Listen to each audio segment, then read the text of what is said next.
Welcome back to Misfit HQ. This is part 2 in the series where we look at all of the gymnastics movements that we see in the open and quarterfinals. We find their most common fault, and then we give you the fix for that. This week, we're gonna go ahead and cover the chest to bar pull-up, the ring muscle up, and the bar muscle up. Last week, we went ahead and covered the handstand push-up, toe to bar, wall walk, and handstand walk, so make sure you check that out. And again, what's great about gymnastics, if we get that most common fault and we fix it, a lot of the other stuff falls into place. Let's get into it.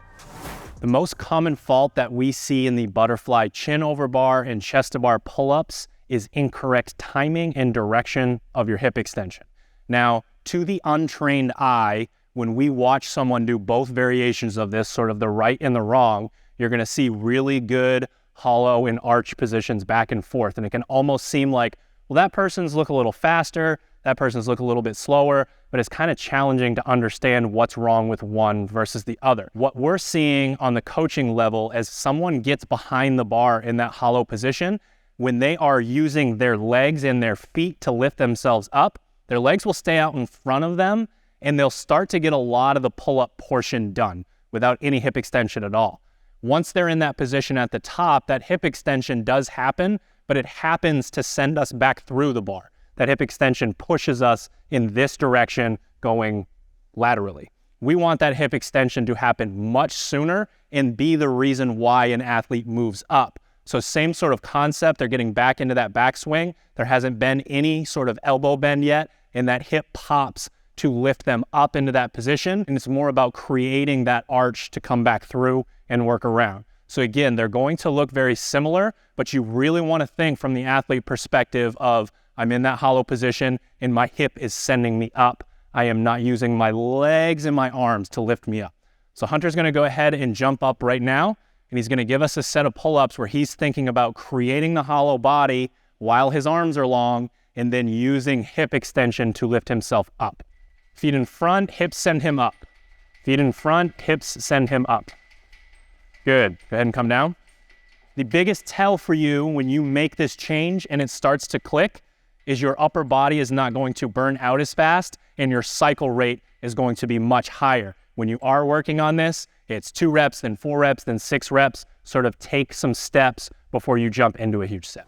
The most common fault that we see in the bar muscle up is using your traditional gymnastics kip from things like pull-ups and toes to bar on the rig for your bar muscle ups. We need to be able to create some semblance of a glide kip from more traditional gymnastics so that when we get back behind the bar, we have that position where our knee is up towards the bar, we're nice and close to the bar, and we can use that hip extension to go up versus being more strict with it and having to use our lats. So the solution for this is understanding the bottom and the top of how to do this position. So Hunter's gonna do a bar muscle up for us, but what I want you to focus on most is the fact that he's gonna start behind the rig here and jump in so that we see his arch position in the front, which we're trying to recreate every single time. Makes it a lot easier for us to swing back into that position. Good, go ahead and come down.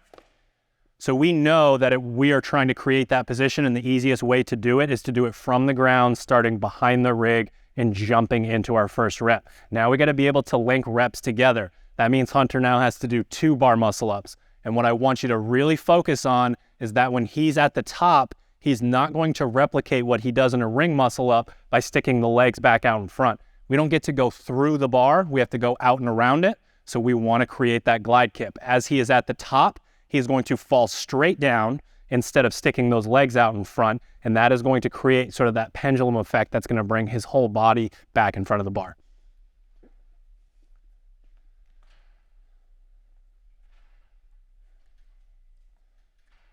Good. So that might feel foreign to you. If you're used to the traditional gymnastics kip, if you like ring muscle ups, it's gonna feel weird to sort of let your body come back down behind the bar. But once this clicks and you learn how to glide, get those knees up and use your hips, the movement will completely change for you. The most common fault that we see within the ring muscle up is what we call the kick. An athlete has hit hip extension, their torso is starting to rise, and it's time for their head and torso to make it through the rings. Now, because going through the rings is sort of this like abdominal crunch movement, maybe even similar to a toe to bar, athletes will turn on their hip flexors and pull their head through and have their feet out in front, making it extremely challenging to finish that turnover. Now, what we like to do is we actually like to show athletes what this is like on the low rings and how they can fix it on the low rings, because when it's super dynamic and it's on rings and you're, sort of hanging and you don't have any control over where your feet are going, it can be really, really challenging to understand the concept to then be able to actually fix it. So Hunter's gonna go ahead and set up in what we like to teach in terms of that position before extension. So we have a nice knee bend here, creating that hip pocket. And again, as he extends up, he is going to kick with his feet. This is what we don't want, to clarify. And he's gonna have a really hard time turning over on the rings.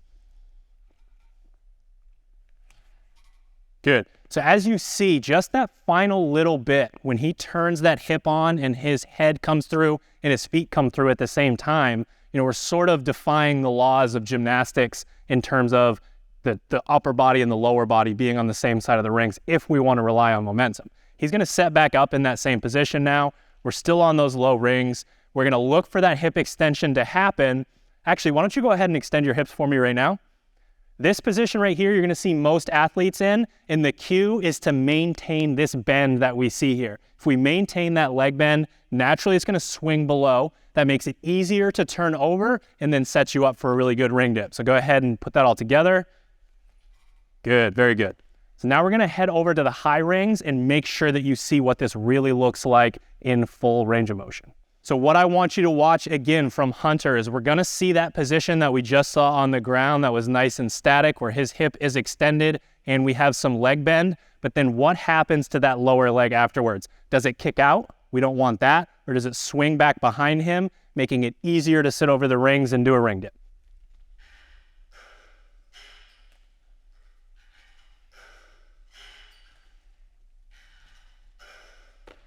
That is pretty damn close to textbook. We get that hip extension, he's got that chin tucked, really makes it easy for him to transition over, and then magically those legs are already swinging because he doesn't have the kick, and he can create that ring dip without having to stay on top of the rings too much. So there you have it. Thanks for watching.